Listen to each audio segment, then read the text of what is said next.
কী বাবা সব কিছু এমন অন্ধকার লাগছে কেন? ও আমি তো সানগ্লাস পরে আছি, যদিও সান নেই তাও।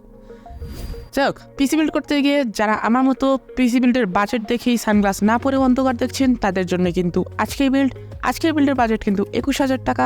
যাদের বাজেট 21,000 টাকার মধ্যে তাদের জন্য কিন্তু আজকের ভিডিওটি আদর্শ ভিডিও। সো না টেনে পুরো ভিডিওটি দেখার চেষ্টা করবেন। And if you are new my channel, make sure to hit the subscribe button and press the bell icon to never miss another update. তো চলুন শুরু করা যাক।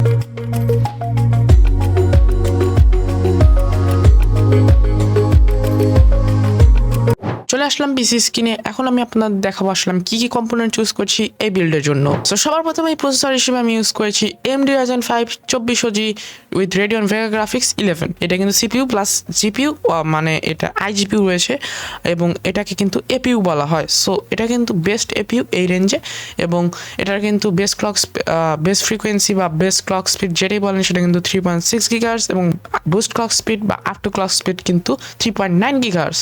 সো এইটা আমার কাছে বেস্ট মনে হয়েছে এই রেঞ্জে এবং কোর কিন্তু এটাতে রয়েছে 4 কোর 8 থ্রেডের প্রসেসর। এই রেঞ্জে এনাফ এবং এই রেঞ্জে আসলে আমরা 6 কোর 12 থ্রেড আসলে এক্সপেক্ট করতে পারি না এবং বাকি যা আছে সকল প্রসেসরের মধ্যে এটিতে সকল কিছুই রয়েছে এবং L2 ক্যাশে রয়েছে 2 MB এবং L3 ক্যাশে রয়েছে 4 MB। সো পরবর্তীতে মাদারবোর্ড হিসেবে আমরা এই বিল্ডটিতে ইউজ করছি MSI B450MA Pro Max AMD AM4 motherboard.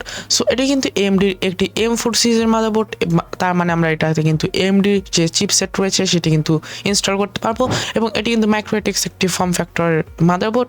আমরা যদি দেখি আমাদের এটাতে কিন্তু মেমোরি সাপোর্ট করে হচ্ছে, আপনারা দেখতে পাচ্ছেন 3200 মেগাহার্টজ পর্যন্ত মেমোরি সাপোর্ট করে, যা আমাদের কিন্তু 3200 মেগাহার্টজ আমরা ইউজ করেছি এবং এটাতে ম্যাক্সিমাম মেমোরি কিন্তু সাপোর্ট করে 32GB। সো সেই ক্ষেত্রেও কিন্তু আমরা প্লাস পয়েন্ট রয়েছে, আমরা কিন্তু 32GB মেমোরি এই রেঞ্জে কিন্তু আমরা এটার সাথে অ্যাড করতে পারবো। এবং এটাতে কিন্তু আপনার 2GB graphics card extra add করতে পারবেন।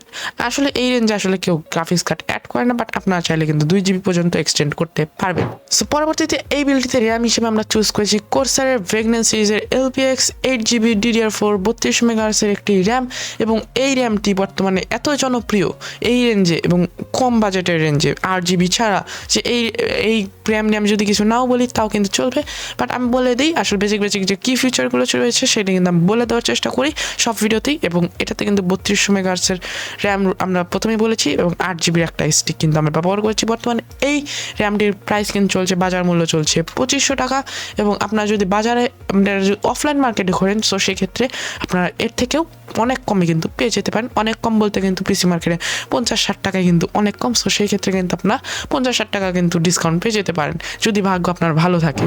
সো পরবর্তীতে এই বিল্ডটিতে আমরা স্টোরেজ বা NVMe বা SSD যেটাই বলেন সেই ক্ষেত্রে কিন্তু আমি ইউজ করছি AITC Kingsman KM600 128GB একটি M.2 NVMe PCIe Gen 3 structure একটা SSD। এটা কিন্তু Gen 3 স্ট্রাকচার SSD এবং আমরা বেশিরভাগ কম্পোনেন্টে কিন্তু Gen 3 ইউজ করছি এই রেঞ্জে। এবং সো আমরা যদি এই রেঞ্জে SSD Gen 4 দিই সো সেক্ষেত্রে আহামরি কোনো বুস্ট পাবো না। সো সেই জন্য কিন্তু আমরা SSDটা Gen 3 দেওয়ার চেষ্টা করছি এবং এই SSD এটি কিন্তু দেখতে অনেক স্মুথ। আপনারা যদি দেখেন, আপনারা যদি হোয়াইট বিল্ড করেন সো আপনার এটা কিন্তু আপনার বিল্ড সৌন্দর্য বর্ধন করতে অনেক বেশি সাহায্য করবে। সো এটা নিয়ে আসলে তেমন কিছু বলার নেই এবং এটা কিন্তু সিকোয়েন্সিয়াল GD স্পিড কিন্তু এটা রয়েছে হচ্ছে 2500 Mbps প্রতি সেকেন্ড এবং ম্যাক্সিমাম এবং রাইট স্পিড কিন্তু রয়েছে 1800 Mbps প্রতি সেকেন্ড।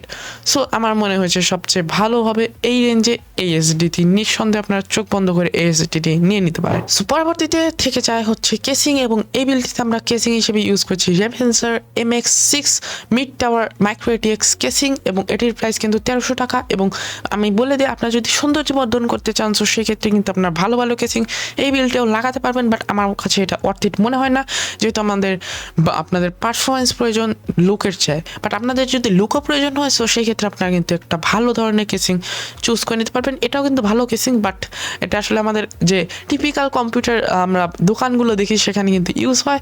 সো এটাও কিন্তু একটি ভালো ধরনের কেসিং আপনারা বলতে পারেন সেই রেঞ্জে।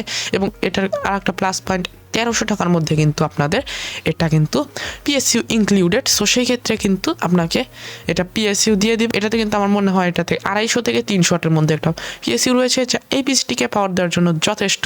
এবং এটাতে কিন্তু ফ্যান রয়েছে প্রি ইনস্টলড 80mm করে কিন্তু আপনার প্রি ইনস্টলড ফ্যান পেয়ে যাবেন। সো সেটার জন্য কিন্তু আমরা এটা নিতে পারি এবং এটা কিন্তু মাইক্রোটেক্স আসলে আপনার ফর্ম ফ্যাক্টরের মাদারবোর্ড সাপোর্ট করে এবং আমাদের কিন্তু মাইক্রোটেক্স ফর্ম ফ্যাক্টরি মাদারবোর্ড আমরা ইউজ করেছি। সো কেমন লাগলো আজকের ভিডিও অবশ্যই নিচে কমেন্ট বক্সে কমেন্ট করে দেবেন এবং যদি ভালো লাগে থাকে অবশ্যই লাইক করে সাবস্ক্রাইব করে দেবেন আমাদের সাথে থাকার জন্য। কমেন্টে মতামত দিয়ে যাওয়ার চেষ্টা করবেন যে আমরা সামনে আর কি রেঞ্জে বিল্ড করতে পারি। আজকের মতো এই পর্যন্তই। Stay happy, stay cool, take care of your health.